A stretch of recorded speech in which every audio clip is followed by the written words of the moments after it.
جس چیز سے آپ روکیں، بچے سے کہیں کہ بیٹا دیکھو مہمان آئیں گے تو یہ مٹھائی کو ہاتھ نہ لگانا، اس کو نہ بھی کھانا ہوگا تو کہے گا اب ضرور کھاؤں گا. مزاج ہے.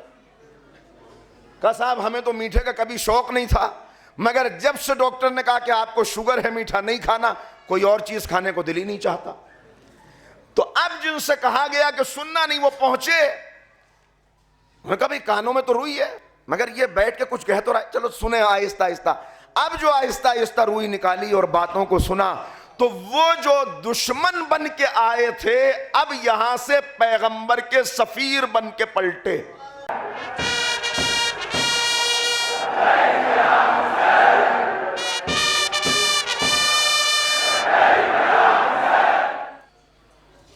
اعوذ باللہ من الشیطان اللعین الرجیم.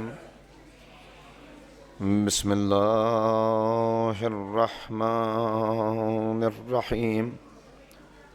الحمد للہ رب العالمین وبہ نستعین وہو المعین والصلاة والسلام علی سید الانبیاء والمرسلین سیدنا و نبینا و شفیع ذنوبنا و طبیب قلوبنا و بالقاسم محمد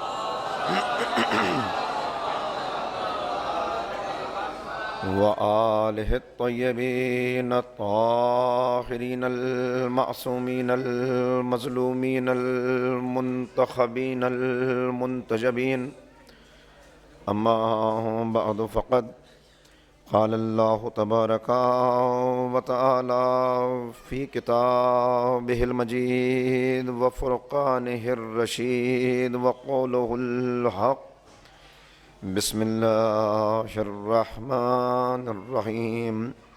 لقد ارسلنا رسلنا بالبینات وانزلنا معهم الكتاب والمیزان لیقوم الناس بالقسط وانزلنا الحدید فیہ بأس شدید ومنافع للناس.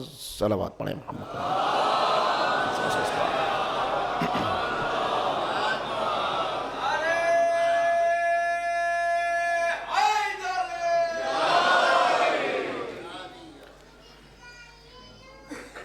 بزرگان محترم و نوجوانان عزیز،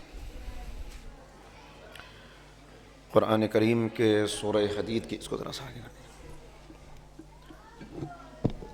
سورہ حدید کی یہ آیہ کریمہ جسے میں نے مسلسل آپ کی خدمت میں تلاوت کرنے کی عزت حاصل کی اور آپ تک یہ پیغام پہنچانے کی کوشش کی کہ انبیاء و مرسلین کی بعثت کا مقصد اس دنیا میں ایک نظام عدل کا قیام ہے. جناب آدم سے لے کر خاتم الانبیاء تک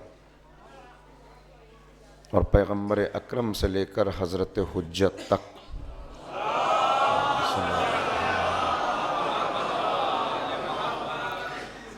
ہر معصوم نے یہی کوشش کی کہ معاشرے کی تربیت اس انداز میں ہو سکے کہ قرآن کریم کا یہ اعلان پورا ہو سکے اور زمین پر عدل پر مبنی ایک معاشرہ قائم ہو سکے. اور اس کے لیے جو قربانیاں انبیاء نے دیں، جو قربانیاں ائمہ نے دیں،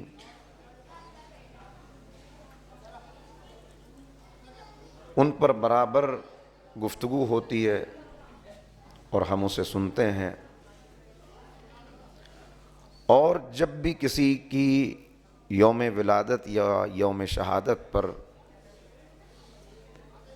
فرش مسرت، فرش مجلس بچھتا ہے تو اس کا اولین مقصد یہی ہوتا ہے کہ ہم معصوم کی زندگی کے تمام گوشوں سے واقف ہو کر اپنے کرداروں کا جائزہ لے سکیں کہ ہمارا موجودہ کردار ہمیں معصوم سے قریب کر رہا ہے یا دور لے جا رہا ہے۔ لہٰذا میں نے عرض کیا تھا اور میں بار بار کہتا ہوں کہ یہ فرش مجلس صرف ایک فرش عزا نہیں ہے، بلکہ سید الشہداء کا دسترخوان علم ہے جو بچھا ہوا ہے۔ میں بہت شکر گزار ہوں آپ تمام افراد کا، خصوصاً اپنے بزرگوں اور اپنے علماء کا،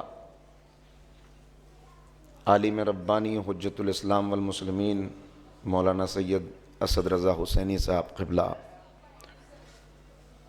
حجت الاسلام مولانا رضا قدر صاحب، دیگر علماء اور آپ تمام حضرات، میں انتہائی شکر گزار ہوں کہ آپ نے ایک طالب علم کی گفتگو کو اس انداز سے سنا اور حوصلہ افزائی فرمائی، اور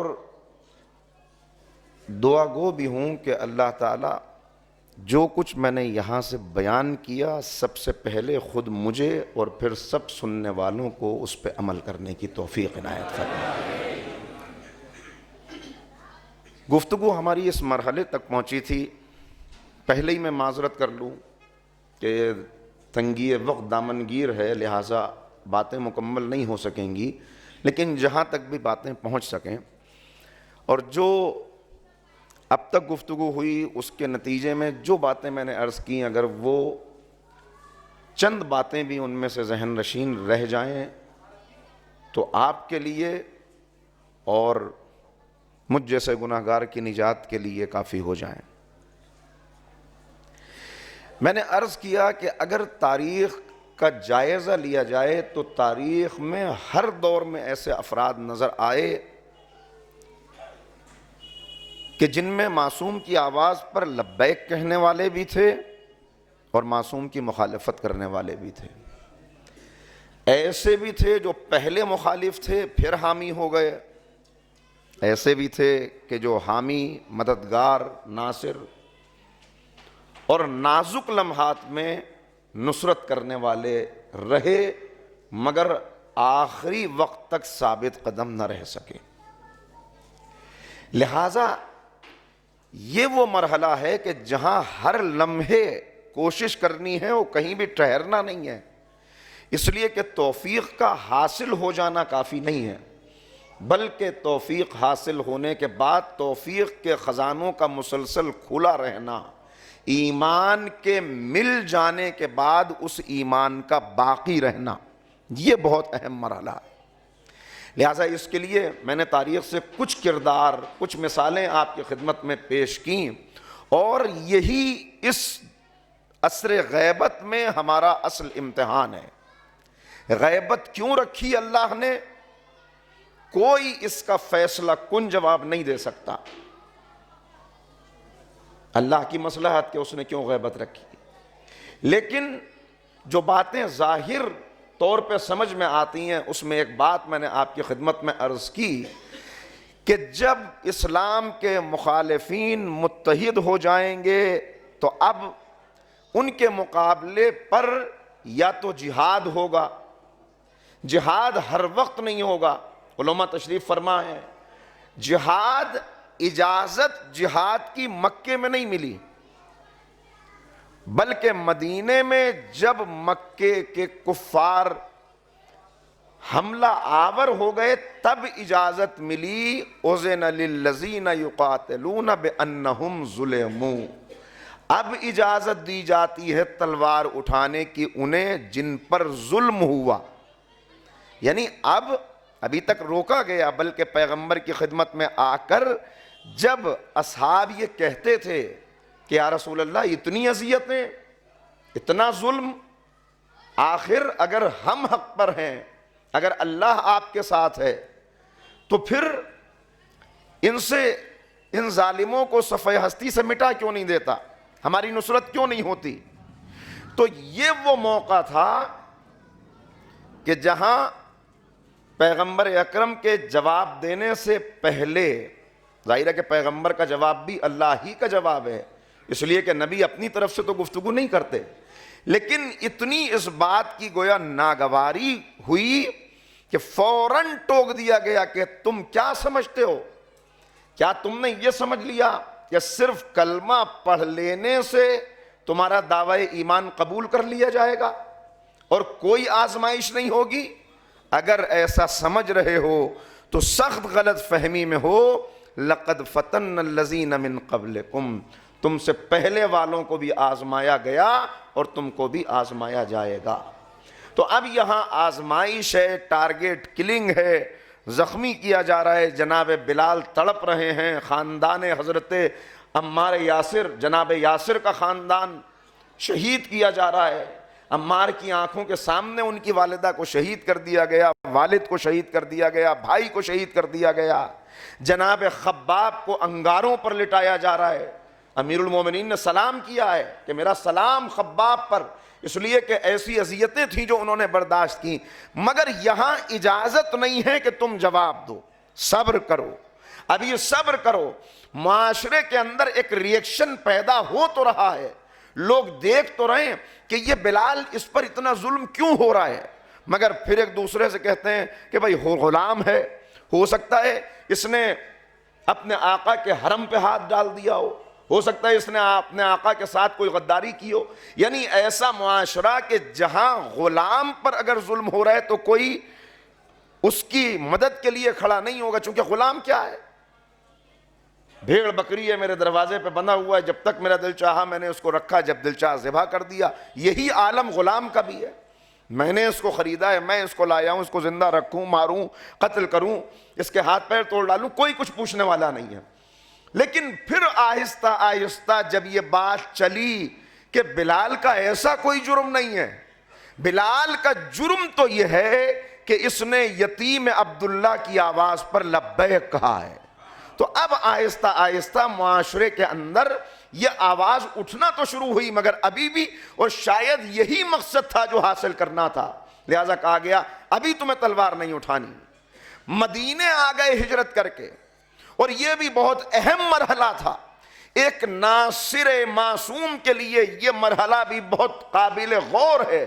میں اگر تاریخی حوالوں کو پیش کرنے لگوں تو بات بہت پھیل جائے، مگر صرف اتنا عرض کرتا ہوں کہ مکہ اور مدینے میں فرق کیا ہے، ذرا سا یہ میرے نوجوان محسوس کر لیں۔ اس ابتدائی مرحلے میں مکہ ایک قبیلے کا شہر ہے، مکہ ایک قبیلے کا شہر ہے، مدینے کے اندر 5 قبیلے آباد ہیں، ان میں 2 قبیلے کفار کے ہیں، اوس اور خزرج، اور 3 قبیلے یہودیوں کے ہیں، بنی نذیر، بنی قریظہ اور بنی قینقاع۔ یہ 3 قبیلے یہودیوں کے، 2 قبیلے کفار کے، مکہ ایک قبیلے کا شہر۔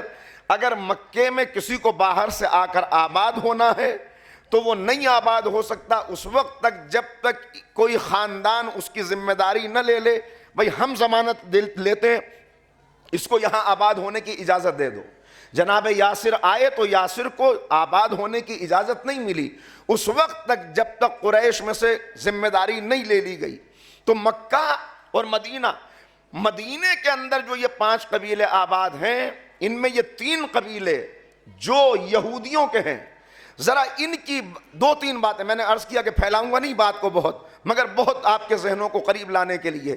یہ قبیلے یہاں ہمیشہ سے آباد نہیں تھے، مدینے کے اصل مالک یہ اوس اور خزرج کفار کے 2 قبیلے ہیں، یہ 3 قبیلے باہر سے آ کے آباد ہوئے، مگر آج نہیں آباد ہوئے، پیغمبر کے دور میں آ کے آباد نہیں ہوئے، بلکہ نبی کریم سے بہت پہلے ان کے آباء و اجداد جو یہودی قبیلوں کے متقی لوگ تھے، بہت توجہ سنیے گا، جو بہت متقی افراد تھے، انہوں نے جب اپنی کتابوں میں یہ پڑھا اور اپنے علماء سے یہ سنا کہ اصل میں نظام عدل قائم کرنے کے لیے جو انبیاء تشریف لا رہے ہیں، یہ اصل نظام میں عدل قائم ہوگا اس وقت کہ جب آخری نبی آئے گا اور اس کے وارثوں میں سے ایک شخصیت ہوگی کہ جو اس مشن کو تکمیل تک پہنچائے گی اور یہ زمین عدل و انصاف سے بھر جائے گی۔ تو اب انہیں یہ خیال پیدا ہوا کہ وہ آنے والا کہاں آئے گا. دیکھیے یہودی ہیں مگر اب یہ تلاش کے لیے نکلے وہ آنے والا کہاں آئے گا. انہوں نے پڑھا تو انہیں پتا چلا کھجوروں والے شہر میں آئے گا. بس جیسے ہی یہ پتا چلا، چونکہ یہ متقی تھے، اہل علم تھے اور ان کے دل میں نصرت کی تمنا تھی، تو انہوں نے کہا ہم اس آنے والے نبی کی نصرت کریں گے، ہم آخری نبی کے ناصر بنیں گے. انہوں نے اپنے وطن کو چھوڑا، زمینوں کو چھوڑا، ہر چیز کو چھوڑ کر انہوں نے وہاں سے ہجرت اختیار کی، ڈھونڈتے ہوئے کون سا کھجوروں والا شہر ہے. پہلے آ کے یمن میں آباد ہوئے، بعد میں مدینے کے متعلق اور ان کو نشانیاں ملی، مدینے میں آ کے آباد ہو گئے. اب جب بھی کوئی باپ، جب بھی کوئی بچہ شعور کی منزل کو پہنچتا ہے تو باپ اس کو وصیت کرتا ہے، دیکھو کل میں رہوں یا نہ رہوں مگر یہ یاد رکھنا ہم نے اپنا وطن چھوڑا ہے، ہم نے اپنا سب کچھ چھوڑ کے یہاں آ کر ہم بسے ہیں. ہم نے ہجرت کیوں کی؟ اس لیے کی کہ ہم آخری نبی کے ناصر بن سکیں.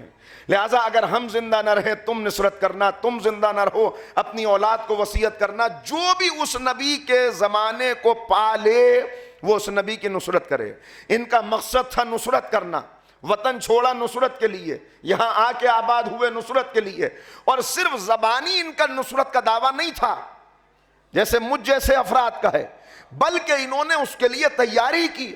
وہ نبی آئے گا، اس کی نصرت کرنا ہوگی، تو ایسے تو نہیں ہوگی، ہو سکتا ہے اس کے دشمن کثیر تعداد میں ہوں، تو ہم جب ناصر بنیں گے تو دشمنوں سے مقابلے کے لیے ہمیں وسائل فراہم کرنے چاہیے.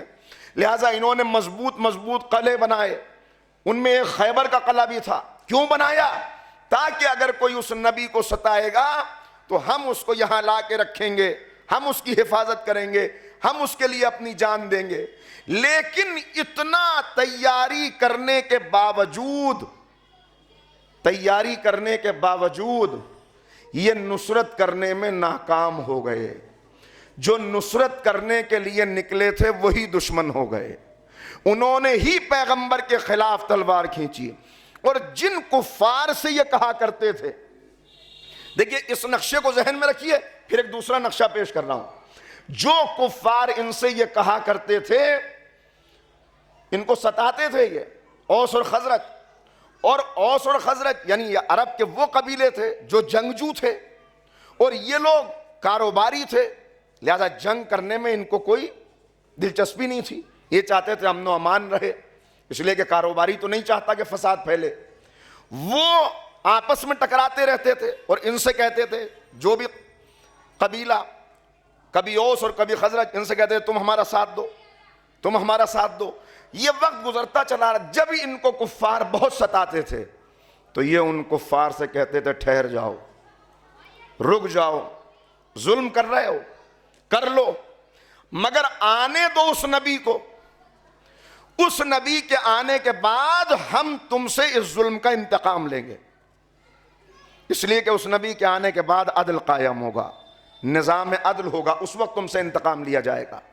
یہ ان کو دھمکی دیتے تھے. لیکن ہوا کیا؟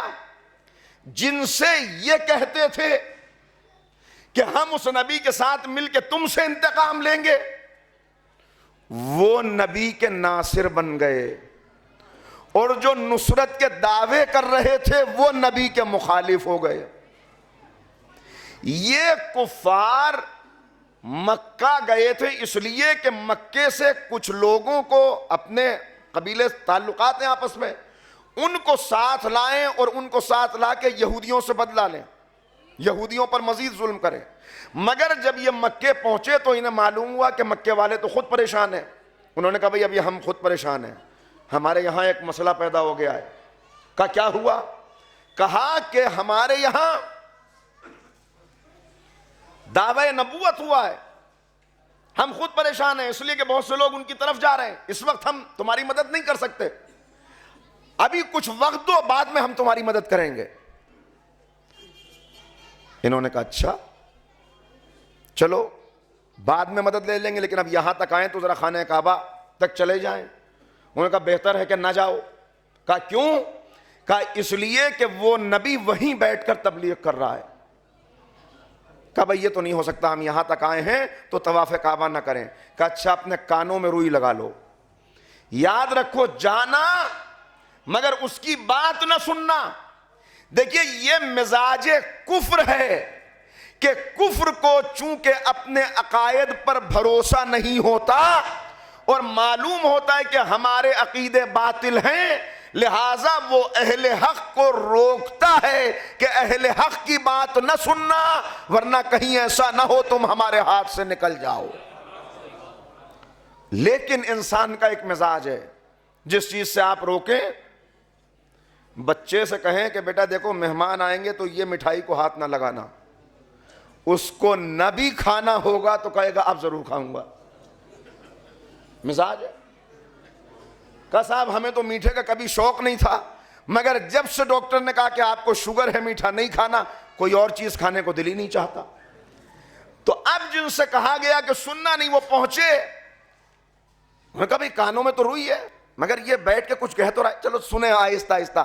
اب جو آہستہ آہستہ روئی نکالی اور باتوں کو سنا تو وہ جو دشمن بن کے آئے تھے اب یہاں سے پیغمبر کے سفیر بن کے پلٹے. صلوات پڑھتے مل کے محمد و آل محمد.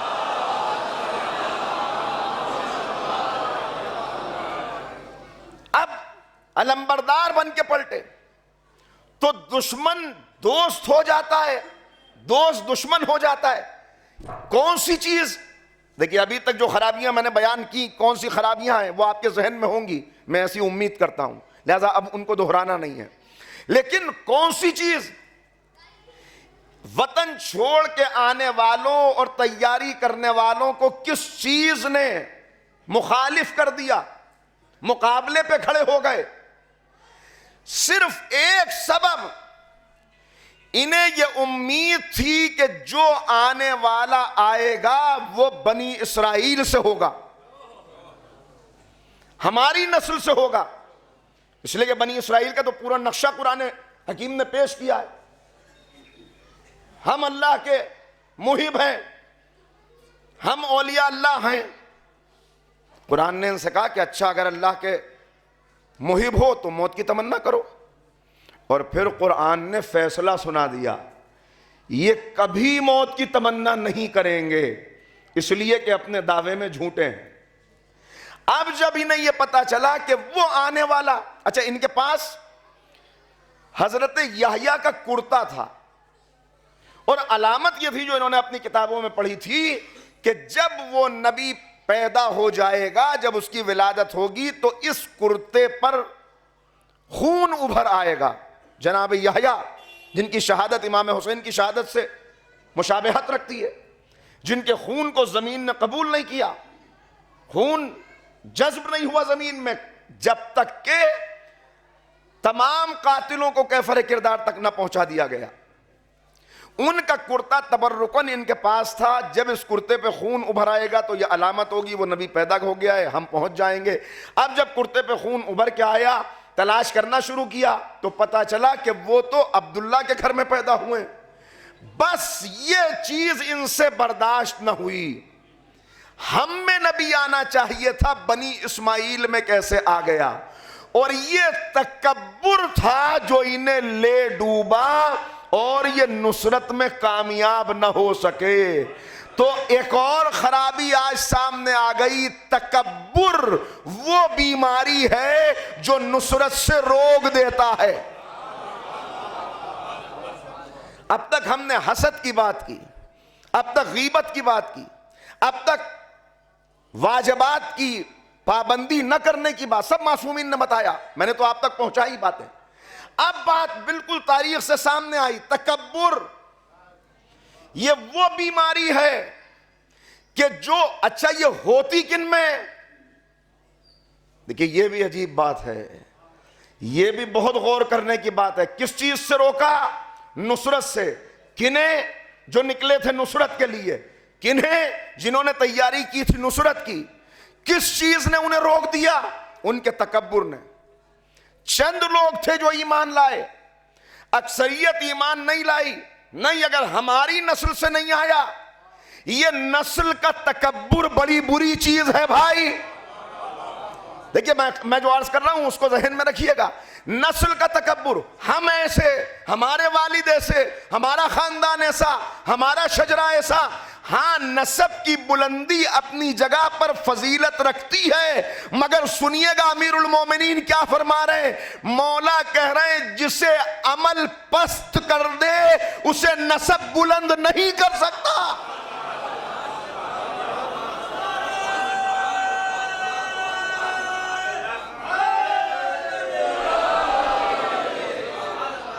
فیصلہ کن جملہ مولا کا، شارٹ سینگز میں جا کے دیکھ لیجئے گا کہ جسے عمل پست کر دے اسے نسب بلند نہیں کر سکتا. نہیں، نسب کی بلندی ذمہ داری کو بڑھا دیتی ہے. نسب کی بلندی ذمہ داری کو بڑھا دیتی ہے. اگر اعلیٰ نسب والے ہو تو اعلیٰ کردار پیش کرو، اعلیٰ کردار پیش کرو. تو یہ جو نسب کا غرور تھا، یہ جو تکبر تھا، یہ جو خناس تھا ان کے دماغ میں، اس نے ان کو روک دیا نصرت سے. اور وہ جو نکلے تھے وہ آئے تھے کفار کی مدد لینے کے لیے، مگر اب جب ان تک بات پہنچی فوراً لبیک کہہ بیٹھے، فوراً ناصر بن گئے اور فوراً پیغمبر سے کہا یا رسول اللہ اب آپ مدینہ تشریف لائیے. پیغمبر نے کہا نہیں، ابھی تم جاؤ، جاؤ وہاں ماحول سازگار کرو، وہاں زمین سازی کرو میرے آنے کے لیے. اور انہوں نے کہا لیکن کسی کو تو بھیجنا پڑے گا. تو اب میں کیا کروں، تاریخ میں وہ کردار پیش کرنے لگوں، باتیں بتانے لگوں. لیکن بس کہا کہ ہاں کسی کو تو بھیجنا پڑے گا. تو پیغمبر نے کسے بھیجا؟ میں ان بچوں نوجوانوں کے لیے اب عرض کر رہا ہوں. کسے بھیجا پیغمبر نے؟ یا رسول اللہ کوئی تو آئے جو آ کے ہمیں تعلیم دے. ہم میں تو تبلیغ کا اتنا صلاحیت نہیں ہے، کیونکہ تبلیغ ہر انسان کا تو کام نہیں ہے. لہٰذا کوئی ایسا ہو جو آپ کی طرف سے مبلغ بن کے آئے، ذرا بات پھیلے، اس کے بعد آپ بھی تشریف لائیے. پیغمبر نے کہا اچھا کسے بھیجا؟ مصعب ابن عمیر، 19 سال کا نوجوان. جوانوں کے لیے عرض کر رہا ہوں، پیغمبر نے کسے بھیجا اہل مدینہ کی تبلیغ کے لیے، تربیت کے لیے، دعوت کے لیے؟ 19 سال کے ایک جوان کو. کہا صاحب آپ دین کی باتیں کرتے ہیں لیکن ذرا ابھی نوجوانوں کے ذرا کھیلنے کودنے کے دن ہے، یہ ٹین ایج تو ایسی ہوتی ہے، لہذا ٹین ایج میں یہ سب باتیں نہ کیجئے، بعد میں دیکھا جائے گا. بس یہی غلطی ہے جو آج کے والدین کر رہے ہیں. بہت سی غلطیوں میں سے ایک غلطی ہے جو آج کے والدین کر رہے ہیں. کہا کہ تربیت کریں گے مگر ابھی تو کھیلنے کودنے کے دن ہے، ابھی تو بچپنا ہے، ابھی تو ٹین ایج ہے، سمجھ جائے گا آگے جا کر، ٹھیک ہو جائے گا آگے جا کر. نہیں، بس یہی غور کرنے کی بات ہے. امام جعفر صادق علیہ السلام سے ایک نوجوان امام کی خدمت میں آ کے کہتا ہے مولا آقا آپ کی زبان سے بہت سی باتیں سنی ہیں، ابھی میری شادی ہوئی ہے، اللہ نعمت اولاد بھی دے گا، مجھے بتائیے اولاد کی تربیت کیسے کی جائے؟ امام نے کہا تم لیٹ ہو گئے، تم لیٹ ہو گئے. تربیت کرنے کا وقت تو گزر چکا. کیا مطلب؟ یعنی پہلے اس کی تربیت کرو جسے تربیت کرنی ہے، پہلے اس بچی کی تربیت تو کرو جس کی آغوش میں پلنے والا معاشرے کا ایک صالح اور نیک انسان بن کے آگے آئے گا. لہذا میں نے عرض کیا تھا کہ ایک آغوش کا نام ہے ماں، ایک آغوش کا نام ہے معاشرہ. اگر ماں کی آغوش اسلامی ہوگی تو زندہ کردار پیدا ہوگا، اگر معاشرہ اسلامی ہوگا تو زندہ قوم پیدا ہوگی. اور ماں کی آغوش، اللہ اکبر، اقبال کہہ رہے ہیں مزرع تسلیم را حاصل بطول، مادرن را اسوہ کامل بطول. اگر ماؤں کے لیے کوئی اسوہ کامل ہے تو وہ حضرت فاطمہ زہرا سلام اللہ علیہا.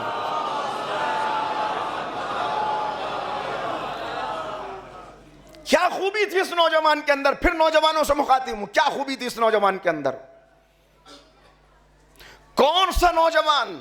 اللہ اکبر، تعارف زیادہ نہیں کرا سکتا، وقت بہت محدود ہے، باتیں رہ جائیں گی، 2-3 جملے صرف سن لیجئے۔ وہ نوجوان کہ جو اگر کہیں سے گزر جاتا تھا تو اس کے گزرنے کے کافی دیر بعد بھی لوگوں کو پتہ چل جاتا تھا کہ یہاں سے مصعب ابن عمیر گزرے۔ کیوں؟ اس لیے کہ جو خوشبو مصعب استعمال کرتے تھے وہ بھی دوسرے ملک سے آتی تھی۔ ایسی خوشبو، ایسا لباس، ایسا انداز، یتیم بچہ مگر باپ کی دولت ملی، باپ کی دولت ملی، بہترین لباس پہنتا ہے، ناز و نام کی زندگی، ایسے گھرانے میں پیدا ہوا۔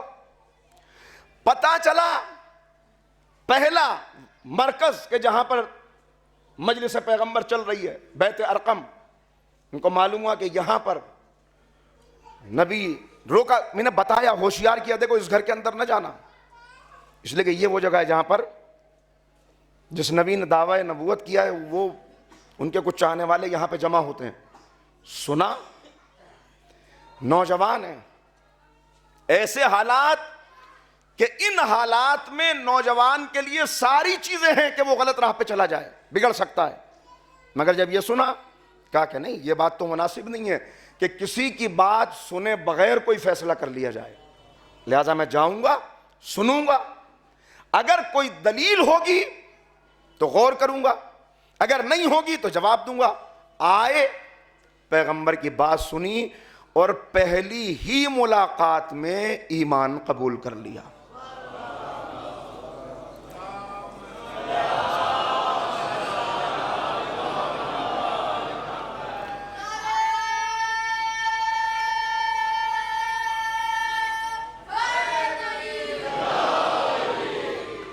پہلی ملاقات میں ایمان قبول کر لیا، اور اس کے بعد اب مصعب کا عالم کیا ہے؟ صرف ایمان نہیں قبول کیا بلکہ اب اس پیغام کو آگے پہنچانے لگے۔ ماں کو خبر ہوئی، قید کر دیا بیٹے کو، واسطے دینے شروع کیے، کھانا کھانا ماں نے بند کر دیا، جذباتی طور پر امتحان تمہارا ہوگا، امتحان، ہر طرح کا امتحان، جذباتی طور پر بھی امتحان ہوگا، ذہنی امتحان بھی ہوگا، لہذا یہ بھی ایک آزمائش تھی بہت بڑی۔ مگر مصعب جس تک حق پہنچ جائے وہ پھر ٹھہرتا کہاں ہے؟ جس کو خوشبو مل جائے اسلام کی خوشبو، اب وہ نہیں چاہتا یہ خوشبو مجھ تک محدود رہے، اس لیے کہ اسلام کی خوشبو ملنے کے بعد انسان شاخ گل پہ مہکتا ہوا گلاب نہیں بنتا، بلکہ وہ گلاب بنتا ہے کہ جس کی خوشبو پورے معاشرے کو مہکا دے۔ چچا کو خبر ہوئی کہ یہ لباس اتار دو، باپ کا ورثہ نہیں ملے گا، سارا لباس اتروا کر ایک بوریا لپیٹ کے گھر سے نکال دیا، مگر اللہ رے ایمان جناب مصعب کا۔ خیر، یہ تو میں نے نوجوانوں کو متوجہ کرنے کے لیے درمیان میں بات کہہ دی۔ اب یہی مصعب ہے اور تبلیغ ہے، اور جناب مصعب نے مدینے پہنچنے کے بعد کتنے لوگوں کو دعوت حق دی، کتنے لوگوں کو دعوت اسلام دی، کتنے لوگ مسلمان ہوئے؟ پیغمبر نے بھیجا، یعنی پہلے اپنے نمائندے کو بھیجا۔ دیکھیں توجہ رکھیے گا، معصوم جب کوئی شہر معصوم کو دعوت دیتا ہے، جب کوئی معاشرہ معصوم کو بلاتا ہے، تو خود آنے سے پہلے معصوم اپنے نمائندے کو بھیجتا ہے کہ دیکھیں اس کے ساتھ کیا سلوک کرتے ہو۔ کوفے والوں نے بلایا، سرکار سید الشہداء نے جناب مسلم کو بھیجا، مدینے والوں نے بلایا، رسول اللہ نے مصعب کو بھیجا۔ ہم بھی وقت کے امام کو بلا رہے ہیں، عجب نہیں کہ امام جواب دیتے ہوں کہ مراجع کرام کی صورت میں میرے نمائندے معاشرے میں موجود ہیں، پہلے ان سے رابطہ پیدا کرو پھر ہمیں آواز دینا۔ صلوات پڑھ دے محمد و آل محمد۔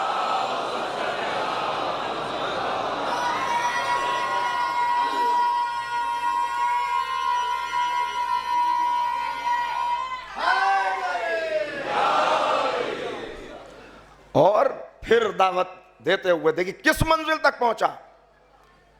منزل یہ ہے کہ احد کا معرکہ ہے.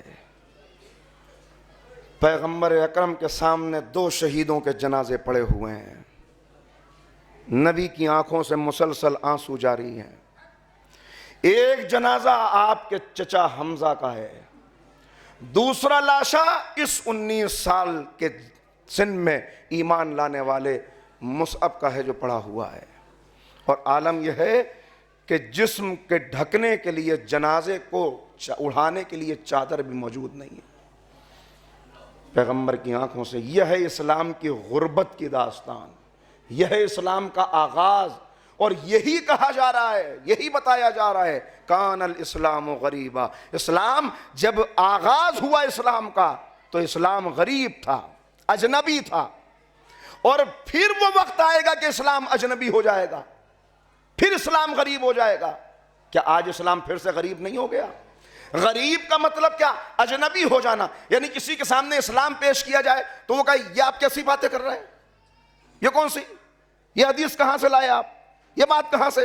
کیا آج مجھے تعجب ہوتا ہے کبھی کبھی جب بہت سی باتیں سن کر مجمع ایک دوسرے سے یہ کہتا ہوا نکلتا ہے یہ نئی لے کے آئے اپنی, انہوں نے پتہ نہیں کہاں سے پڑھا. ارے اگر آپ کی سمجھ میں بات نہیں آئی تو پڑھنے والے کا گریبان پکڑیے, اس سے حوالہ مانگیے, اس سے پوچھیے آپ نے کہاں سے پڑھا. وہ پابند ہے, وہ پابند ہے کہ وہ آپ کو جواب دے. لیکن کتاب ایک نہیں پڑھی, مدرسے کا کبھی منہ نہیں دیکھا, اسلامی کتاب کیا ہوتی ہے پتہ نہیں, چلے ہیں اعتراض کرنے کے لیے. کیوں بھائی غیبت کر رہے ہیں, کیوں بغیر وجہ کے گناہ میں مبتلا ہو رہے ہیں؟ آپ کا علم کتنا ہے کہ آپ کسی پہ اعتراض کر رہے ہیں؟ آپ کو حق ہے کہ آپ پوچھیں, ممبر پہ آنے والے سے میں بار بار کہتا ہوں, آپ پوچھئے کہ آپ نے کہاں سے پڑھا. اور یاد رکھیے جس دن آپ یہ عادت ڈال لیں گے کہ آپ کہیں گے کہ کتاب میں دکھائیے, تو پھر وہ بھی وہی پڑھے گا جو کتاب میں اس نے پڑھا ہوگا. اس لیے کہ یہ ممبر اپنا خیال پیش کرنے کے لیے نہیں ہے, اہل بیت کا پیغام پہنچانے کے لیے ہے. ذمہ داری دونوں کی ہے, آنے والے کی ذمہ داری بھی, آپ بھی غیر ذمہ دار نہ بنیے. چنانچہ جب بہت سی باتیں سمجھ میں نہیں آتی, جب پہلی بار انسان سنتا ہے, تو اب چونکہ اس نے اپنے ذام ناقص میں یہ سمجھ لیا کہ میں علامہ دہر ہوں اور یہ بات میں نے نہیں سنی لہٰذا یہ اسلام نہیں ہو سکتی. یہی ہے اسلام کی غربت, یہی ہے اسلام کی غربت. یہی ہونے والا ہے جس کا میں نے کل ذکر کیا کہ لوگ کہیں گے یہ کون سا نیا دین لے کے آ گئے, یہ کون آئے ہیں. اور ساتھ آنے کے باوجود, یعنی تصور کریں, سوچیں, اب ذرا اس نقشے کو جو میں نے اب تک پیش کیا اس نقشے سے ملائیے جو اب پیش کر رہا ہوں. جنگ کے بادل چھائے ہوئے ہیں, فتنہ و فساد ہے جو ہر طرف پھیلا ہوا ہے, اتنے فتنے ہیں اور اتنی تیزی سے حادثات رونما ہو رہے ہیں دنیا کے اندر, اتنے حوادث بڑھ رہے ہیں کہ میں نے کتاب میں فقرہ پڑھا کہ اتنی تیزی سے رونما ہوں گے واقعات کہ عقل انسانی حیران رہ جائے گی. جملہ ہے کہ جیسے تسبیح کے دانے بکھر جاتے ہیں, یہ واقعہ ہوا, وہاں پہ وہ ہو گیا, یہاں یہ ہو گیا, وہاں وہ ہو گیا. عقل انسان کی حیران ہے, یہ کیا ہو رہا ہے, یہ کیا ہو رہا ہے. اتنی تیزی سے فتنے بپا ہو رہے ہوں گے, جنگ کے بادل چھائے ہوئے ہوں گے, اور ایسے میں 3 لشکر ہوں گے جو اپنی اپنی جگہ پہ موجود ہوں گے. ایک لشکر خراسان میں کھڑا ہوا ہوگا, یہ صرف خراسان میں رہنے والا لشکر نہیں بلکہ یہ وہ لشکر ہے جو مختلف شہروں کے اندر جا کر امر بالمعروف اور نہی عن المنکر کے فریضے کو انجام دے گا. لوگوں سے کہے گا یہ مادیت کا حملہ ہے, یہ دجالیت کا حملہ ہے, یہ تمہارے امام کے خلاف کیا جا رہا ہے, آؤ اپنے آپ کو بیدار کرو, دین کو سیکھو, وابستہ رہو, دور نہ جاؤ. اس لشکر کے سردار ایک حسنی سید حسنی جن کا کل ذکر کیا. اب یہ واقعات دیکھیے, ایک بات اور عرض کر دوں کہ آپ ان واقعات کو اگر ترتیب سے کہیں دیکھنا چاہیں بہت مشکل بات ہے. علماء تشریف فرمائیں, یہ اتنی روایات ہیں کہ پھر ان کو آدمی جمع کرنا چاہے بڑا مشکل ہو جاتا ہے, کون سا واقعہ پہلے کون سا بعد میں, کیا علامت کیا. اس الجھن میں جانے کے بجائے، اس لیے کہ ایک بات یاد رکھیے گا، ہم علامات کا انتظار نہیں کر رہے، امام کا انتظار کر رہے ہیں۔ ہمیں علامات کا انتظار نہیں کرنا، امام کا انتظار کرنا ہے۔ علامات تو اس لیے ہیں کہ ہم تیاری کر سکیں۔ صبح کو بستر پہ ایک اسٹوڈنٹ جلدی سے اٹھا، بیدار ہوا، ارے کیا ٹائم ہو گیا، اوہو آج تو ایگزام تھا، میں لیٹ ہو گیا 10 منٹ، اور اس کے بعد وہ دوڑا بھاگا، جلدی سے پہنچا، 15 منٹ لیٹ ایگزامینیشن ہال میں گیا، اور اس کے بعد اب جب اس کے سامنے پیپر آیا تو اس کے ہوش اڑ گئے، اس لیے کہ وہ یہ سمجھ کے آیا تھا کہ انگریزی کا پرچہ ہے، یہ میتھس کا پیپر تھا جو اس کے سامنے تھا۔ اب وہ بیچارہ کیا کرے گا؟ غور کر رہے ہیں؟ تو کہیں ایسا ہی نہ ہو، لہٰذا یہ علامات رکھ دی گئیں کہ ان علامات کو دیکھ کر جو ان میں برائیاں ہیں ان سے اپنے آپ کو بچا لو، جو ان حالات میں اپنے آپ کو ثابت قدم رکھنے والوں کی خوبیاں ہیں وہ اپنے اندر پیدا کر لو۔ علامات اس لیے ہیں، اس لیے نہیں کہ ہم علامات کا ہاں وہ وہاں پر ایسا ہو گیا، اب امام آنے والے ہیں۔ امام تو آنے والے ہیں ہی، امام کو تو آنا ہے، امام بھی انتظار کر رہے ہیں۔ امام کے القاب میں ایک لقب منتظر ہے، ایک لقب منتظر ہے۔ میں نے عرض کیا تھا ربیع الانام، مطہر الارض، کاشف البلوا، منتظر، منتظر۔ منتظر کیوں؟ اس لیے کہ ان کا انتظار کیا جا رہا ہے۔ منتظر کیوں؟ اس لیے کہ وہ بھی انتظار کر رہے ہیں۔ امام سے زیادہ کون انتظار کر رہا ہے؟ امام سے زیادہ کون انتظار کر رہا ہے؟ جب بھی کسی مومن کا خون کہیں بہتا ہے تو امام خون کے آنسو روتے ہیں۔ ہمیں تو احساس بھی نہیں ہوتا، پہلے کہیں ایک میت کسی جوان کی اگر کہیں ایک ہو جائے تو پورے معاشرے کے اندر کوہرام مچ جاتا تھا۔ اب اتنی تیزی سے ایسے واقعات ہو رہے ہیں کہ انسان کو صبح کی بات شام میں یاد بھی نہیں رہتی، اس لیے کہ ایک مرنا کہاں، جہاں اتنی موتیں، اتنا۔ تو یہی اصل میں ان ایام فاطمیہ کی اہمیت اور ان کا اصل مقصد ہے کہ ہم پلٹیں، ہم واپس آئیں، ہم غور کریں کہ شہزادی نے معاشرے کو بیدار کرنے کے لیے کس طرح قربانی پیش کی۔ اور جب ہم یہ یاد کریں گے تو پھر یاد آئے گا کہ شہزادی کی تمنا کیا ہے۔ شہزادی کی تمنا، ظلم، اتنا بڑا ظلم ہونے کے بعد شہزادی نے یاد کیا اپنے مہدی کو، اپنے بیٹے کو۔ تو یہ ہمارے لیے پیغام کہ ہمیں بھی شب و روز امام کو یاد کرنا ہے۔ امام کا خود شکوہ 610 ہجری میں جو توقیع برآمد ہوئی، 610 ہجری میں جو شیخ مفید علیہ الرحمہ کو خط لکھا، اس کے اندر یہ کہا کہ ہمارے چاہنے والے ہمارے غم میں سوگوار نہیں ہیں، ہمارے چاہنے والے ہمیں بھول گئے ہیں، ہمیں بھول گئے۔ یعنی اچھا میں ایک بات سوچا کرتا تھا، علماء تشریف فرما ہے کہ اے معبود غیبت کا وقت بتا دیا ہوتا، کیوں غیبت کا وقت نہیں بتایا؟ دیکھیے اس پہ کبھی آپ غور کریں، غیبت کا وقت کیوں نہیں بتایا گیا کہ کب ظہور کا وقت ہے؟ وقت ظہور بتا دیا جاتا۔ غیبت کیوں رکھی؟ میں نے عرض کر دیا کہ ہم نہیں جانتے مصلحت پروردگار کیا ہے، کسی کے علم میں نہیں، اور بعض روایات سے تو یہاں تک پتہ چلتا ہے کہ خود امام کے علم میں بھی نہیں ہے کہ کب ظہور ہوگا۔ دعا کرتے جب وقت ظہور آئے گا تب امام کو علم ہوگا۔ کیسے؟ جب وہ پرچم کھل جائے گا اور ذوالفقار نیام سے نکل کے خود امام کے چہرہ اقدس کے سامنے آئے گی اور کہے گی اے فرزند رسول اب میرے قبضے کو پکڑ لیجئے، اس لیے کہ وہ وقت آ گیا کہ آپ اپنی جدہ ماجدہ کے ظلم کا انتقام لیں۔ تو کیوں غیبت رکھی گئی اللہ جانتا ہے، لیکن آزمائش ہے ایک، یہ امت کی آزمائش ہے۔ جب بھی معصوم کی غیبت ہوئی امت کی آزمائش۔ 40 دن کے لیے جناب موسیٰ چلے گئے، 30 راتوں کے لیے کہہ کے گئے تھے، 10 راتیں اور رک گئے۔ یہ بنی اسرائیل کی آزمائش تھی۔ اور اس آزمائش میں بنی اسرائیل ناکام ہو گئے. بنی اسرائیل کو اللہ نے چنا تھا, چنی ہوئی امت تھی, مگر ناکام ہوئے. جب اس چنی ہوئی امت جس پہ اتنی نعمتیں نازل ہوئیں, جب جناب موسیٰ نے ان سے کہا کھڑے ہو جاؤ, اب وقت جنگ آ گیا, تو اطمینان سے بیٹھ کے انہوں نے کہا یا موسیٰ اذهب انت وربک, اے موسیٰ تم جاؤ اور اپنے اللہ کو لے جاؤ جنگ کے لیے, تم اپنے رب کے ساتھ مل کے جنگ کرو, اور جب زمین فتح ہو جائے, دشمن میدان چھوڑ دے, تو موسیٰ ہمیں بھول نہ جانا, ہمیں بلا لینا, جنگ تم کرو, رہنے کے لیے ہم آ جائیں گے. مجھے معاف کیجئے گا, ہمارا جواب بھی کچھ اسی طرح کا ہے. مولا ہم یہاں پہ خوش ہیں, اگر آپ کو دین بچانا ہے تو یہ آپ کے جد کا مسئلہ ہے, آپ کو بچانا ہے تو آپ آئیے, اپنے ناصر اپنے ساتھ لے کے آئیے, ہم سے یہ توقع نہ کیجئے ہم نصرت کرنے والے ہیں. آپ اور آپ کے ناصر مل کے جنگ کریں, جب زمین رہنے کے لائق ہو جائے, جب خزانے اگلنے لگے, تو مولا ہمیں بھول نہ جائیے گا, ہمیں ضرور بلا لیجئے گا مولا رہنے کے لیے.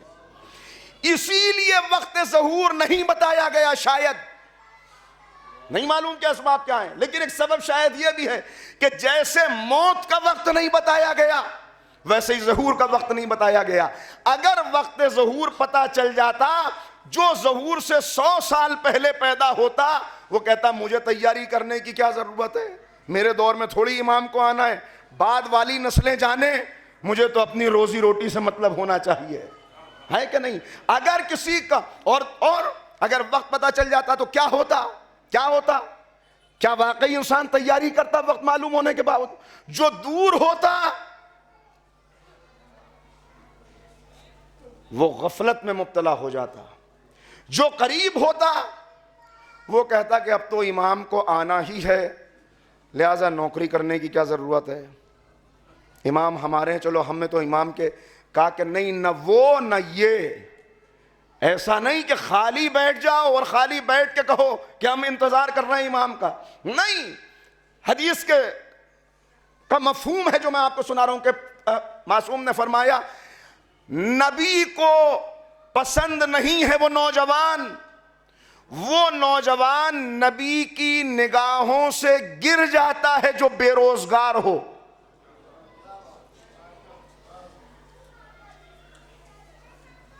اب آپ کہیں گے کہ بے روزگاری کوئی ہمارے بس میں, آپ کے بس میں نہیں ہے, لیکن اس کا یہ مطلب نہیں کہ انسان گھر پہ لیٹ کے کہے کہ روزگار میرے گھر پہنچ جائے گا.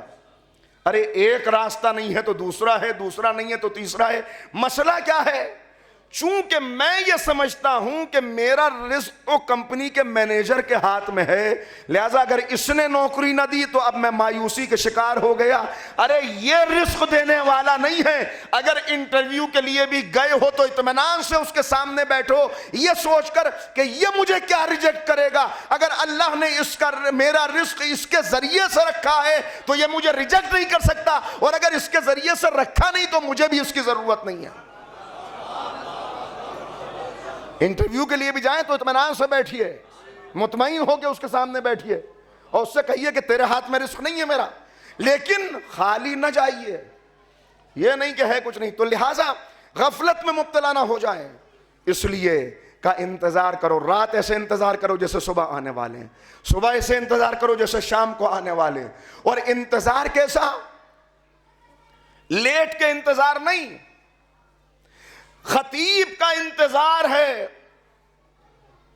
سب دیکھ رہے ہیں بھئی مولانا ابھی تک نہیں آئے, مجلس کیسے ہوگی, مولانا نہیں آئے. مولانا آ گئے, کہنے لگے مولانا ہم تو آپ کا بڑا انتظار کر رہے تھے, اس لیے کہ مجلس ہونا تھی. اچھا اب آپ آ گئے تو ذرا آئیے, ذرا فرش بچھوا دیجئے ہمارے ساتھ. مولانا ذرا مائک لگوا دیجئے, مولانا ذرا اعلان تو کر دیجئے کہ مجلس ہونی تاکہ مجمع آ جائے. یہ کون سا انتظار ہے بھائی؟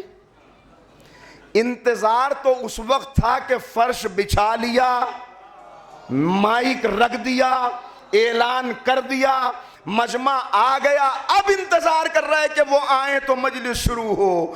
ایسا ہی انتظار کرنا ہے کہ مولا میں نے اپنا پورا کام کر دیا، اب آپ کا انتظار ہے کہ آپ آئیں تو میں آپ کے ساتھ کھڑا ہو جاؤں۔ صلوات پڑھ دیں محمد و آل محمد۔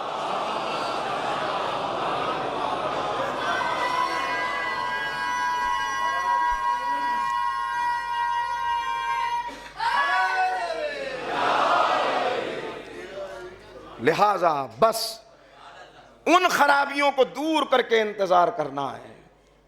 جنگ کے بادل چھائے ہوئے ہیں، ہر طرف فتنے بکھرے ہوئے ہیں، 3 لشکر تیار کھڑے ہیں، ایک خراسان میں جنہیں امام کا انتظار ہے، ایک یمن میں جنہیں امام کا انتظار ہے، اور تیسرا لشکر ظالموں کا لشکر، انہیں بھی امام کا انتظار ہے۔ انہیں انتظار ہے نصرت کے لیے، وہ لشکر، یہ علامات جو رکھی گئیں، علامات کب سے شروع ہو گئیں؟ کب سے علامات کا سلسلہ چل رہا ہے؟ چاند کا 2 ٹکڑے ہو جانا، یہ بھی ظہور کی علامت ہے۔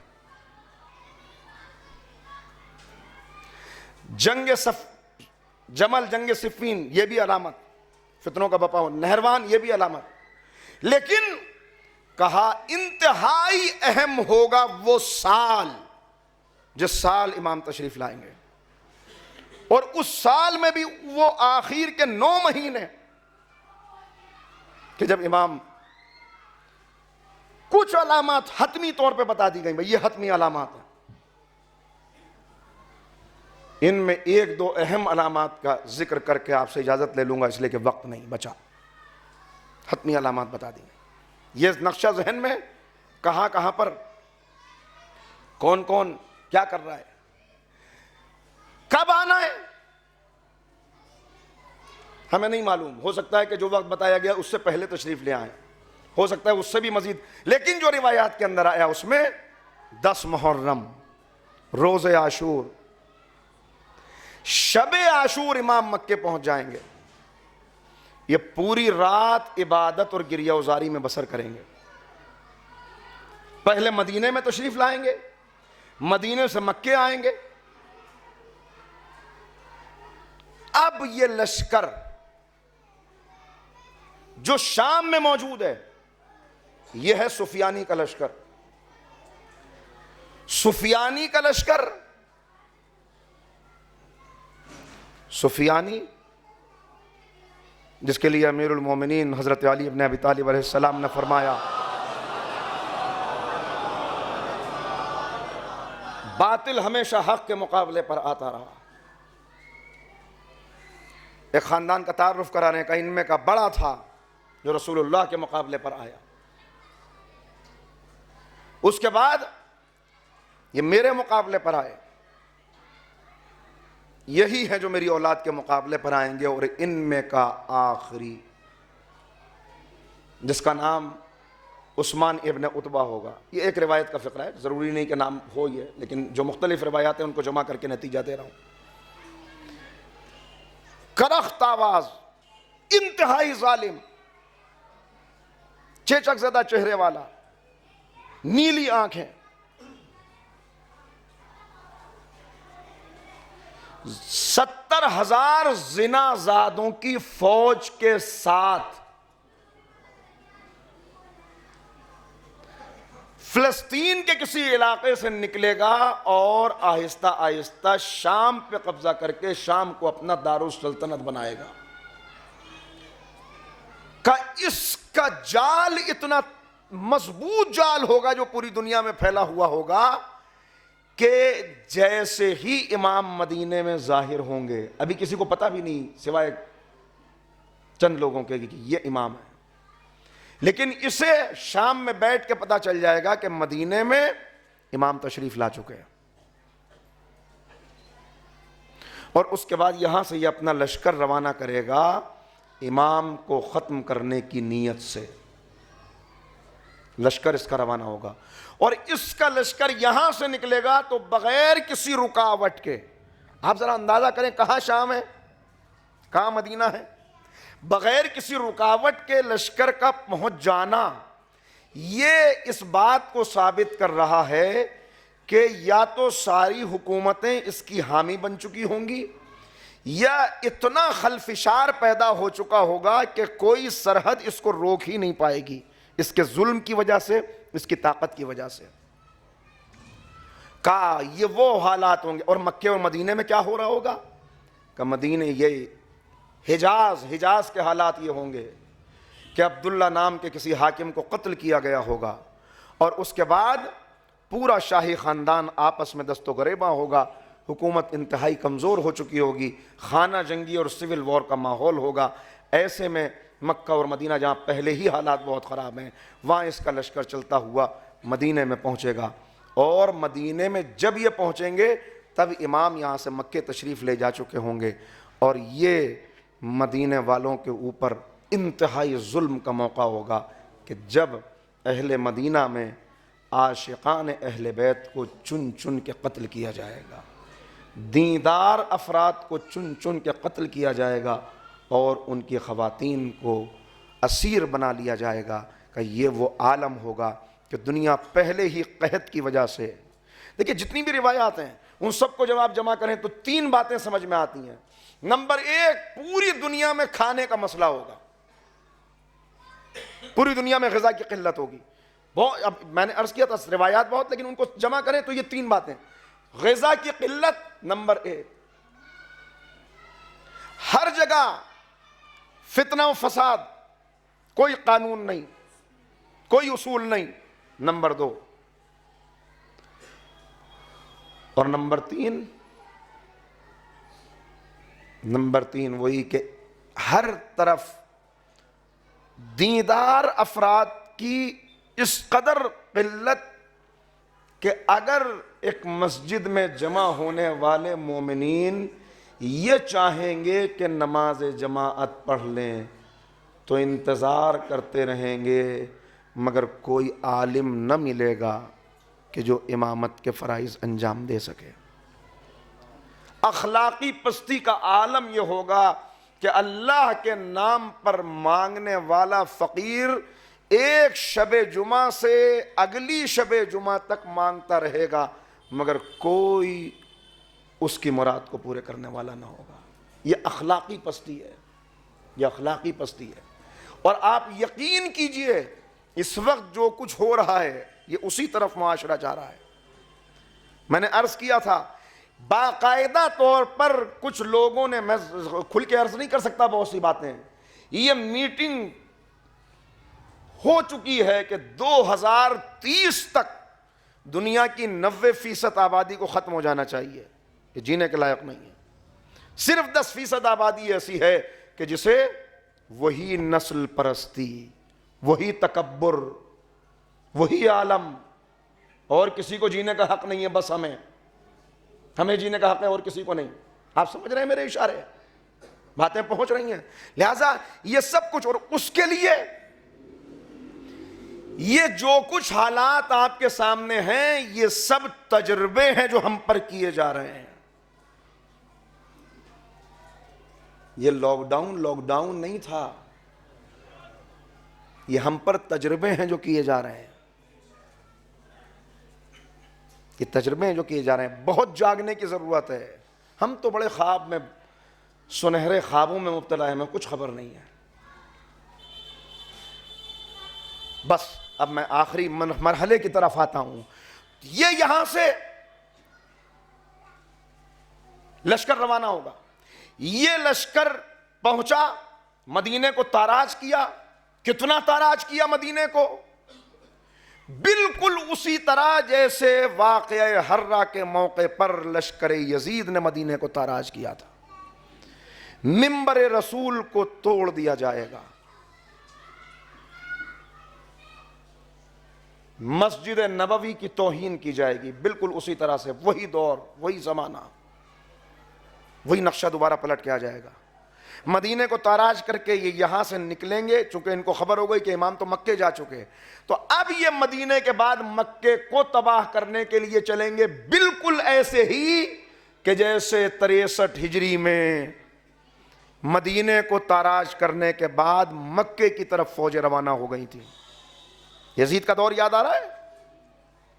لیکن مقام بیضا پر جب یہ پہنچیں گے مکے اور مدینے کے درمیان میں کوئی جگہ, تو وہاں زمین اس لشکر کو نگل جائے گی ظالموں کے. ایک صلوات پڑھیں نا محمد و آل محمد.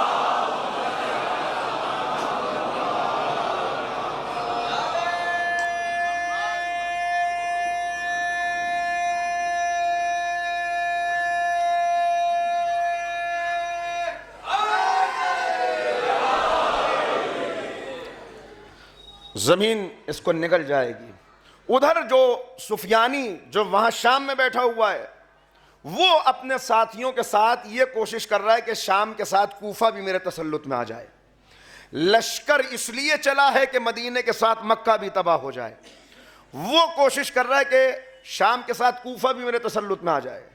بہت کوشش کرے گا مگر کوفے پر اس کا قبضہ نہیں ہو سکے گا. ادھر یہ لشکر جو زمین نے جس کو نگل لیا, 2 آدمی ہیں جو بچے. ایک کا نام بشیر, ایک کا نذیر. اب یہ نام بھی ہو سکتے ہیں اور یہ کردار کے لیے بھی یہ نام بتائے جا سکتے ہیں, نہیں معلوم. اس وقت ایک فرشتہ آ کے ان دونوں کے ایک تماچا رسید کرے گا جس سے ان کے منہ پشت کی طرف گھوم جائیں گے. ان میں سے ایک شام کی طرف چلے گا سفیانی کو اطلاع دینے کے لشکر غرق ہو گیا, ختم ہو گیا, اور دوسرا امام کی خدمت میں پہنچے گا یہ بتانے کے لیے کہ آپ کی تلاش میں جو لشکر آیا تھا وہ زمیں بوس ہو گیا. جب یہ پہنچے گا اور امام کے چہرہ انور کی زیارت کرے گا تو امام کے ہاتھ پہ توبہ کر لے گا. ادھر جب یہ اطلاع پہنچی وہاں کے لشکر ختم ہو گیا تو یہ دوسرا لشکر روانہ کرے گا. ادھر اب اس کو چھوڑ دیجئے, ادھر یہ زمین میں لشکر کے دھسنے کی اطلاع بہت تیزی سے ہر جگہ پہنچ جائے گی. اب تو آپ کو معلوم ہے کہ میڈیا کتنا تیز ہے.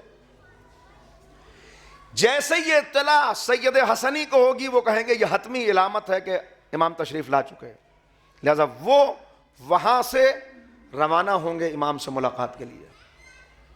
وہ وہاں سے چلیں گے. ادھر مکے میں رات گزارنے کے بعد, 1 رات پہلے امام کا ظہور ہوا ہے, مدینے سے امام مکے میں تشریف لے آئے ہیں. مکے میں رات شب عاشور ہے جو امام نے گریہ وزاری میں گزاری ہے.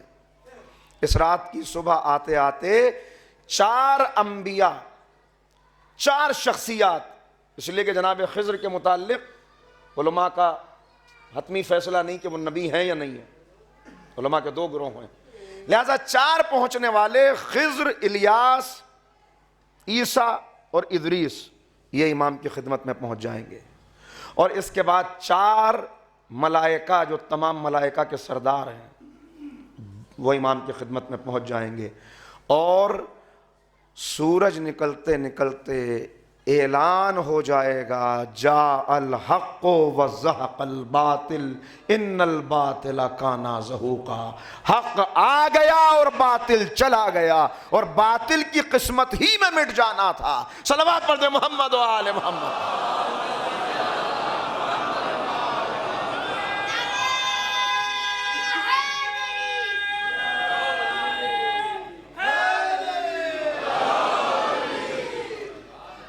یہاں سے یہ لشکر, اور یہ اب اس کے بعد کا حال کیا ہوگا, یہ لشکر کہاں سے گزرتا ہوا کیسے پہنچے گا وہ میں آپ کی خدمت میں عرض کر چکا. کتنا سخت مرحلہ ہے, کتنا سخت مرحلہ کہ خدمت امام میں پہنچنے کے بعد امام سے, یہ امام جعفر صادق علیہ السلام کی روایت ہے کہ جس میں امام نے بتایا کہ امام خوب جانتے ہیں کہ یہ سید حسنی مجھے پہچانتے ہیں, اور سید حسنی کو بھی پتا ہے کہ یہ امام ہے. امام تو جانتے ہیں, سید حسنی کو معلوم ہے, امام بتا رہے ہیں کہ سید حسنی کو پتا ہوگا کہ یہ امام ہے.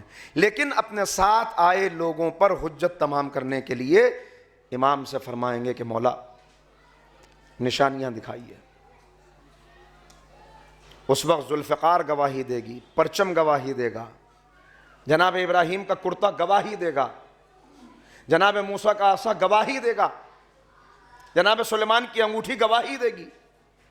اور اتنی گواہیوں کے باوجود جب امام شریعت پیش کریں گے، شرائط پیش کریں گے، تو اب لوگ کہیں گے یہ کون سا دین لے کے آ گئے، یہ کون سا دین لے کے آ گئے. یہ ہے اسلام کا غریب ہو جانا، یہ ہے اسلام کا غریب ہو جانا. اس کے بعد اب میں مختصر کر رہا ہوں، معذرت چاہتا ہوں، چیزوں کو مجھے چھوڑنا پڑ رہا ہے اس لیے کہ وقت نہیں، مگر بس اتنا سمجھیے کہ چھوڑتے ہوئے اب بلکہ دو کا بھی موقع نہیں، ایک ایسا واقعہ رونما ہوگا کہ جس سے ایک انقلاب بپا ہو جائے گا اچانک. دیکھیے شروع کی تقریر آپ کے ذہن میں ہے، چاہنے والے مخالف ہو گئے، مخالف حامی ہو گئے. جو لشکر امام سے مقابلے کے لیے اور اسلام کو مٹانے کے لیے موجود ہے، ان میں ایک بڑا حصہ عیسائیوں کا ہے، جن کو یہ فریب دیا جا رہا ہے برسوں سے، صدیوں سے، کہ تمہارے اصل دشمن مسلمان ہیں، اس لیے کہ جب تمہارے مسیح آئیں گے تو ان کا مقابلہ کرنے کے لیے جس اینٹی کرائسٹ کا ذکر کیا گیا، وہ نعوذ باللہ ان کو یہ فریب دیا جا رہا ہے کہ وہ مسلمانوں کے امامی تو ہوں گے جو مسیح کا مقابلہ کریں گے. وہ حضرت مسیح کا انتظار کر رہے ہیں، جناب عیسیٰ کا. تو اب ان کے دل میں خود بخود، جیسے ہم امام کا انتظار کر رہے ہیں اور ہم کو یہ پتا ہے کہ دجال اور سفیانی امام کے دشمن ہوں گے، تو دجال اور سفیانی کے لیے آپ کے جذبات کیا ہوں گے، یا ان کے حامیوں کے لیے آپ کے جذبات کیا ہوں گے؟ وہی جذبات ان کے ہمارے لیے ہیں، اس لیے کہ ان کو یہ بتایا گیا ہے. مگر ایک انقلاب آئے گا گویا یہاں سے امام. اب بھائی اتنا عرض کر دوں، یہاں اختلاف ہے ذرا سا روایات میں کہ سفیانی امام کے ہاتھوں قتل کیا جا چکا، یہ اس کے بعد کا واقعہ ہے یا اس سے کچھ پہلے کا واقعہ ہے کہ امام کوفے تشریف لائیں گے، کوفے سے فلسطین کی طرف چلے جائیں گے، اور فلسطین میں وہ لشکر جو اسلام کو مٹانے کے لیے جمع ہیں، اب ان سے مقابلہ ہونا ہے. لیکن اس سے پہلے نماز کے لیے امام کھڑے ہوں گے، صفیں بندھی ہوئی ہوں گی، اور اس وقت امام کی نگاہیں بار بار آسمان کی طرف اٹھ رہی ہوں گی جیسے کسی کا انتظار کر رہے ہیں، اور پھر بادلوں پہ سوار ہو کے حضرت عیسیٰ تشریف لائیں گے.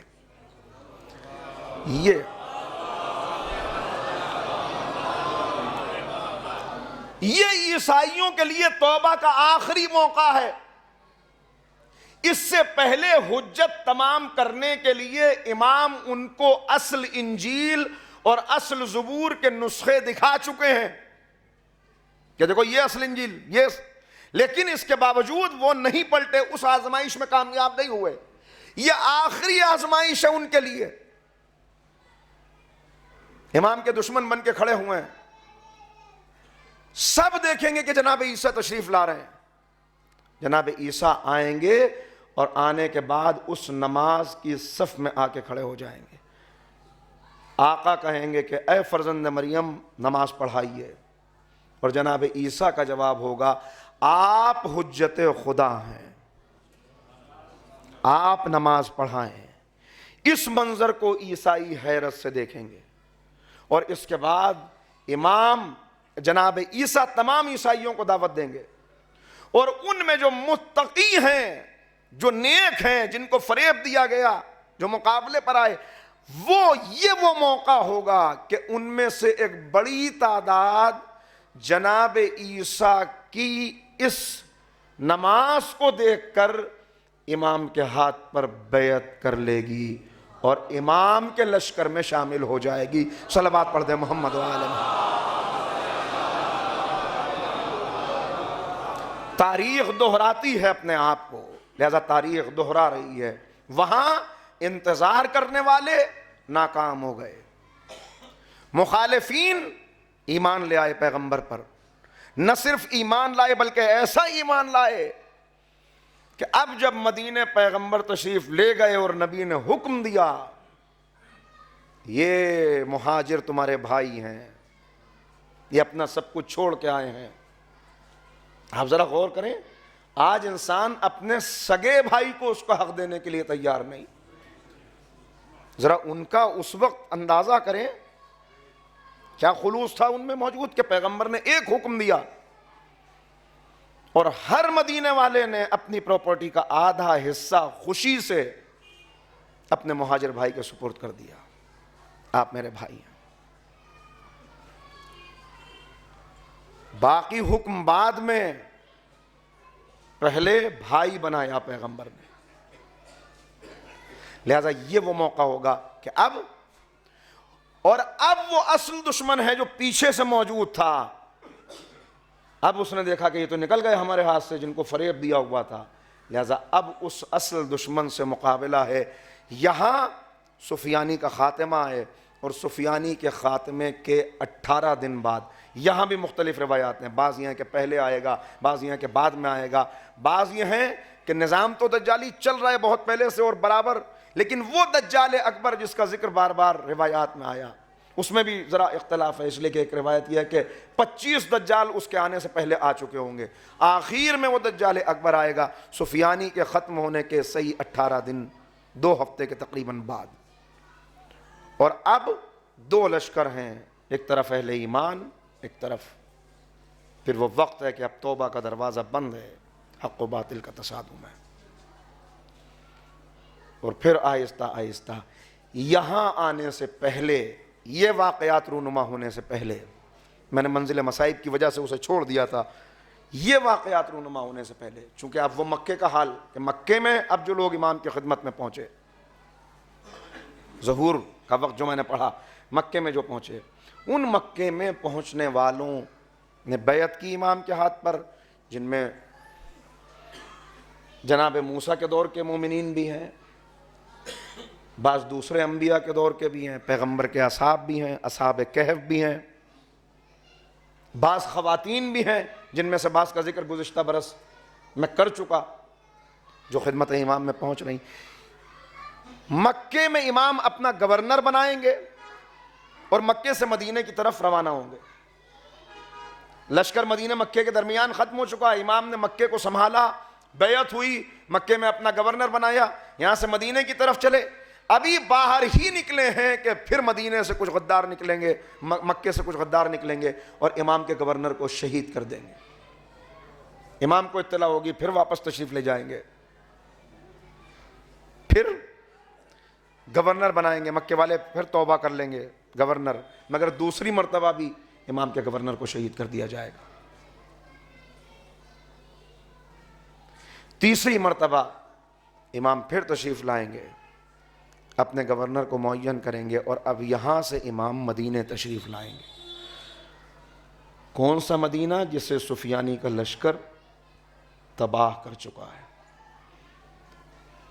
اور یہاں آنے کے بعد گویا یہ وہ موقع ہے. اب میں نے عرض کیا کہ کون سے واقعات پہلے ہیں کون سے بعد میں، تقدیم و تاخیر کے اعتبار سے یہ متعین کرنا بہت مشکل ہے، مگر جو کچھ موجود ہے اس کا یہ وہ موقع ہے کہ اب یہاں آنے کے بعد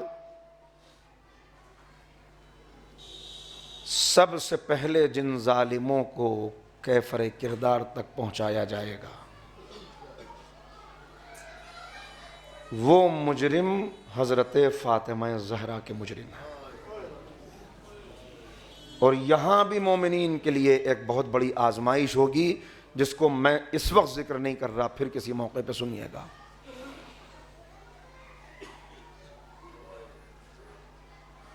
یہاں سے گویا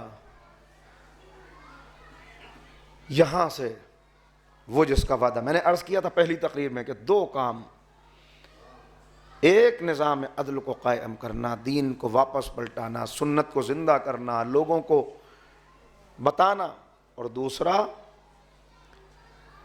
دوسرا مظلومین کا انتقام لینا. جن میں پہلا مظلوم جس کا انتقام لیا جائے گا وہ حضرت فاطمہ زہرا کے بطن میں تڑپ تڑپ کے مر جانے والا وہ محسن ہے، تڑپ تڑپ کے شہید ہو جانے والا وہ بچہ ہے. ہاں آزادارو، اسی لیے روایات کے فقرے ہیں. علماء تشریف فرمائے شیخ عباس قمی کے حوالے سے میں نے یہ روایت پڑھی ہے. شاید یہی وہ موقع ہو یا اس کے بعد کا کوئی موقع ہو، مگر روایت یہ بتاتی ہے کہ ایک موقع ایسا آئے گا کہ اب پیغمبر تشریف لائیں گے، اور پیغمبر کے تشریف لانے کے بعد ایک اعلان ہوگا، لوگ اپنی اپنی مظلومیت کی داستانیں پیغمبر کی خدمت میں پیش کر رہے ہیں، مگر ایک اعلان ہوگا کہ سب ہٹ جائیں، اس لیے کہ ایک بی بی اپنی فریاد لے کر، سب ہٹ جائیں اس لیے کہ ایک بی بی اپنی فریاد لے کر آ رہی ہے۔ اور اس وقت پیغمبر کی آنکھوں سے مسلسل آنسو جاری ہوں گے جب ایک بی بی اپنی آغوش میں ایک زخمی بچے کا لاشا لے کے آئے۔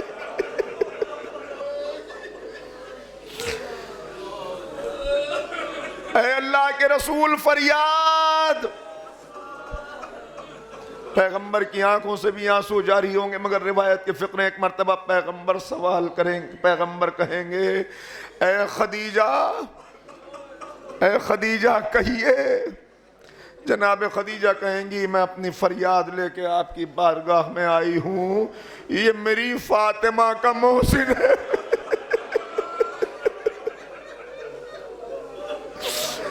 یہ میری فاطمہ کا محسن ہے۔ آپ نے دیکھا میری بچی پہ کیسا ظلم کیا گیا۔ اللہ اکبر۔ بس پیغمبر بھی گریہ کریں گے، خدیجہ بھی گریہ کریں گی۔ پھر ایک مرتبہ نبی سوال کریں گے خدیجہ ارے فاطمہ خود کیوں نہیں آئیں؟ اپنے بچے کی فریاد لے کے زہرا خود کیوں نہیں آئی؟ بس ایک مرتبہ تڑپ کے خدیجہ کہیں گی فاطمہ کی آغوش بھی خالی نہیں ہے، فاطمہ اپنی فریاد لے کر آ رہی ہیں۔ اس وقت حضرت زہرا آئیں گی، آپ کی آغوش میں بھی ایک بچہ ہوگا۔ ارے سمجھ گئے کون؟ رباب کے دل کا ٹکڑا،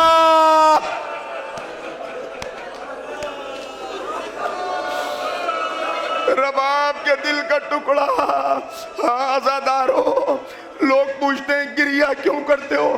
ہم کیسے گریہ نہ کریں، کیسے گریہ نہ کریں؟ ہاں انسان کتنا ہی ظالم ہو مگر بچوں پہ رحم آ جاتا ہے۔ مگر ہائے رباب کا شیرخوار اور فاطمہ کا محسن، بڑی خصوصیات ہیں۔ جناب علی اصغر کی شہادت کی، علی اصغر کی شہادت کی میں کبھی کبھی سوچتا ہوں، دل چاہتا ہے کبھی کبھی کہ بار بار جناب رباب کو سلام کروں، بار بار جناب رباب کو سلام کروں، اس لیے کہ رباب تڑپ رہی تھی شب عاشور۔ رباب شب عاشور بار بار یہ کہتی تھی کاش میرا اصغر بڑا ہوتا، میں اسے میدان میں بھیجتی، مگر میری سکینہ بیٹی ہے، اصغر چھوٹا ہے، ارے کس طرح میں اپنی طرف سے کوئی نذرانہ پیش کروں؟ اللہ نے رباب کی اس دعا کو ایسا قبول کیا کہ گویا پلٹ کے قدرت نے کہا رباب فکر نہ کرو، جب تک تمہارا اصغر شہید نہ ہوگا کربلا مکمل نہیں ہوگی۔ کربلا نہیں، ارے ایک قدم اور آگے بڑھوں، میں کہوں گا جناب رباب لاکھوں سلام آپ پر، کیا خلوص تھا آپ کی دعا میں کہ اصغر کے بغیر کربلا مکمل نہ ہوئی، سکینہ کے بغیر شام مکمل نہ ہوا، سکینہ کے بغیر شام مکمل نہ ہوا۔ ہاں شہزادی اپنی فریاد لے کے کھڑی ہیں، آج یہ دن ہے۔ عزادارو بس ایک مرتبہ اس مصائب تک آ گئے تو اپنی دعاؤں کو اپنے لبوں تک لے آئیے، بی بی سے دعا کیجئے اے بی بی، اے بی بی، ارے پہلی دعا اے بی بی گزشتہ برس جو لوگ فرش مجلس پہ حاضر تھے اور اس سال نہیں، بی بی ان کے درجات کی بلندی کے لیے شفاعت فرمائیے، اور دعا اے بی بی ہمیں زندگی عطا کیجئے گا تاکہ اگلے سال پھر اس فرش مجلس پہ حاضر ہو سکیں، اور اگر اس سے پہلے آپ کے بیٹے کا ظہور ہو جائے تو اے بی بی ہمیں اجازت دیجیے گا، ہم بھی آپ کے ظالموں کو کیفر کردار تک پہنچانے کے لیے امام کے لشکر کا حصہ بن سکیں۔ اور اے بی بی اگر ہم مر جائیں اور اگلے برس تک زندہ نہ رہیں تو ہماری روحوں کو اجازت دلوا دیجیے گا کہ فرش مجلس پہ پہنچ جائیں۔ ہاں زادارو بس ماتم کیجئے گا، آخری فقرے میں کہاں سے وہ الفاظ لاؤں؟ ارے ہمارا دل جب اتنا بے چین ہے، جب ہم ایسا تڑپ رہے ہیں تو علی کا دل کتنا بے چین ہوگا، زینب کا دل کتنا بے چین ہوگا، ام کلثوم کے دل پہ کیا گزر رہی ہوگی، کیا گزر رہی ہوگی سب کے دل پر۔ اسی لیے میں نے روایت کے فقرے کل آپ کی خدمت میں بیان کیے تھے، کل آپ کے سامنے عرض کیا کہ بچے جب گھر میں داخل ہوئے تو امامے گلے میں لٹکے ہوئے تھے اور بچے کہہ رہے تھے اسماء ہماری اماں کہاں ہیں، اماں کہاں ہیں۔ ایک مرتبہ اسماء نے شہزادی کی وصیت پہ عمل کرتے ہوئے کہا بچوں پہلے کھانا کھا لو بعد میں اماں سے ملاقات کرنا۔ بس تڑپ کے بچوں نے دیکھا اور کہا اسماء کبھی ایسا ہوا ہے کہ ہم نے اماں کے بغیر کھانا کھایا ہو؟ بس ایک مرتبہ اسماء نے حجرے کی طرف اشارہ کیا، بچے دوڑ کے حجرے میں داخل ہوئے، کیا دیکھا کہ اماں سو رہی ہیں۔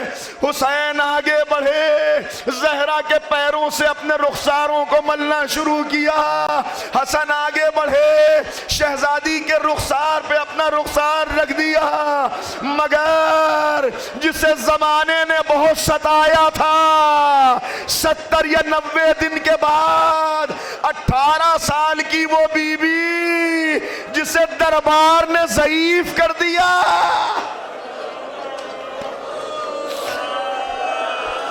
آزادارو شہزادی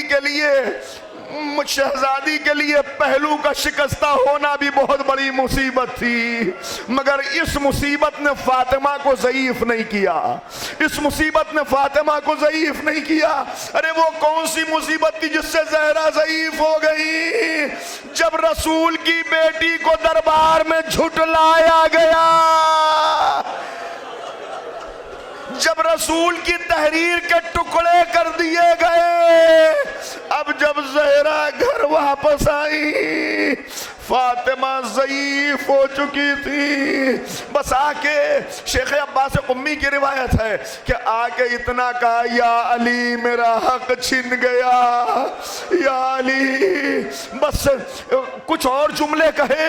ایک مرتبہ علی کھڑے ہوئے اور کھڑے ہو کے ایک جملہ کہا، اے بی بی میں ابھی آپ کا حق دلا دوں مگر آپ کے بابا کا دین مٹ جائے گا۔ کہ یا علی صبر کیجئے، میں نے بھی صبر کر لیا۔ عزادارو ایک فطری سی بات ہے، ایک فطری سی بات ہے، جب والدین کہیں باہر سے آتے ہیں تو بچے دوڑ کے لپٹ جاتے ہیں، یہ تو عام والدین کی بات ہے۔ اور جو بی بی کبھی گھر سے نہ نکلی ہو، ہاں وہ احد کا موقع تھا جب نکلی تھی پیغمبر کی شہادت کی خبر سن کے، یا آج بی بی نکلی، جو بی بی کبھی گھر سے نہ نکلی ہو وہ بی بی نکلی اور بچوں کو پتا ہے کہ اماں کہاں گئی ہیں، حسن و حسین تو ساتھ تھے نا۔ میرا دل کہتا ہے جب بی بی پلٹ کے آئی ہوں گی، فطری سی بات ہے، تو دو ننھی ننھی شہزادیاں دوڑ کے لپٹ گئی ہوں گی۔ کیا عجب ہے کہ زینب نے سوال کیا ہو، اماں ہمیں پتا چلا آپ دربار میں کھڑی رہیں اور کسی نے بیٹھنے کے لیے نہیں کہا۔ ہاں جب زینب نے یہ پوچھا ہوگا، فاطمہ کی آنکھوں کے آگے وہ منظر آ گیا ہوگا، عجب نہیں بچی کو سینے سے لگا کے کہا ہو، اے میری بیٹی میں دربار میں کھڑی تھی مگر سر پہ چادر تو تھی، اے میری لاڈلی یزید کا دربار بے